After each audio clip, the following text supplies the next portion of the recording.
நம்ம வீட்ல உள்ள பெரியவங்க எல்லாம் ஸ்மார்ட் போனை வச்சுக்கிட்டு பண்ணக்கூடிய அலப்பறைகளுக்கு ஒரு அளவே இருக்காது.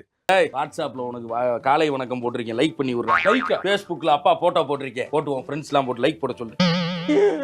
குட் மார்னிங் மெசேஜ்ல ஆரம்பிச்சு எந்த ஃபார்வர்ட் மெசேஜ் வந்தாலும் அதை அப்படியே நம்புறது.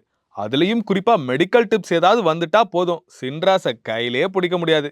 எல்லாருமே வாட்ஸ்அப் டாக்டரா மாறிடுவாங்க. சமீபத்துல ஆனந்த விகடன்ல ஒருத்தர் எழுதி இருந்தாரு. அவருடைய அப்பா 30 வருஷமா டயபெட்டிஸ் பேஷண்ட்.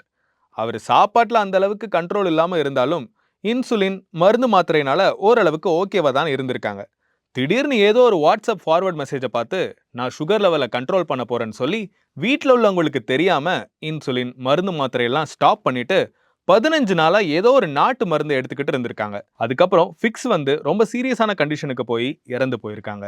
இந்த மாதிரி ஃபேக் மெசேஜஸை கிரியேட் பண்ணி சென்ட் பண்றவங்க இதனால பாதிக்கப்படுறவங்களை பத்தி கொஞ்சம் கூட உங்க மூளையை யூஸ் பண்ணி யோசிக்கவே மாட்டீங்களா? Not just only WhatsApp message, Instagram reels, Facebook, YouTube videos, இதை பத்தி ரிசர்ச் பண்றப்போ என்னாலேயே நிறைய வீடியோஸை பார்க்க முடிஞ்சது. சர்க்கரை நோய் சட்டுன்னு குறைய இதை குடிங்க. எப்படி சட்டுன்னு குறையும்? இதுல என்ன வருத்தம்னா, இந்த வீடியோவை கிட்டத்தட்ட 6 லட்சம் பேர் பார்த்திருக்காங்க. இதை பாருங்க. சர்க்கரை நோயை ஒரே வாரத்துல குணமாக்கும். சர்க்கரைக்கே ஸ்பெல்லிங் மிஸ்டேக்.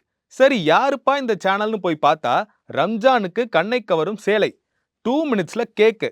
இந்த மாதிரி வீடியோஸ் போடுறவங்க எப்படி டயபெட்டிஸ் கியூர் பண்றதுக்கான வீடியோஸ் போடுறதுக்கு தைரியம் வருது? ஸோ ஆடியன்ஸ் நம்ம தான் இங்க ரொம்ப கவனமா இருக்கணும். அதுவும் குறிப்பா பெரியவங்க. நீங்க சோஷியல் மீடியால பார்க்கக்கூடிய எல்லா விஷயத்தையும் நம்பாதீங்க. குறிப்பா மெடிக்கல் டிப்ஸ். இல்ல ஏதாச்சும் மெடிக்கல் டிப்ஸ் கொஞ்சம் நம்பகத்தன்மையா இருக்கு அப்படின்னா அதை ஃபாலோ பண்றதுக்கு முன்னாடி யாருக்கிட்டையாச்சும் டிஸ்கஸ் பண்ணுங்க. ஃபார் எக்ஸாம்பிள், நீங்க ஒரு டயபெட்டிஸ் பேஷண்டா இருக்கீங்க அப்படின்னா கண்டிப்பா ஏதாச்சும் ஒரு டாக்டர் கிட்ட ரெகுலரா கன்சல்ட் பண்ணுவீங்க.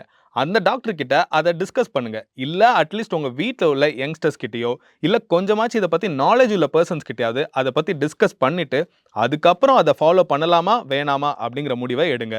அண்ட் யங்ஸ்டர்ஸ், பெரியவங்களுக்கு ஸ்மார்ட் போன் வாங்கி கொடுக்கறத விட முக்கியமானது அதை எப்படி முறையா பயன்படுத்தணும் அப்படிங்கிறத சொல்லி கொடுக்கிறது. நான் முன்னாடியே சொன்ன மாதிரி இந்த வாட்ஸ்அப் ஃபார்வர்ட் மெசேஜ்னால ஒருத்தர் அவருடைய அப்பாவையே இழந்திருக்காரு. ஸோ இட்ஸ் ஹை டைம் உங்களுடைய பேரண்ட்ஸ்க்கோ இல்ல உங்க வீட்டில் உள்ள பெரியவங்களுக்கோ இதை பத்தின அவேர்னஸை ஏற்படுத்துங்க.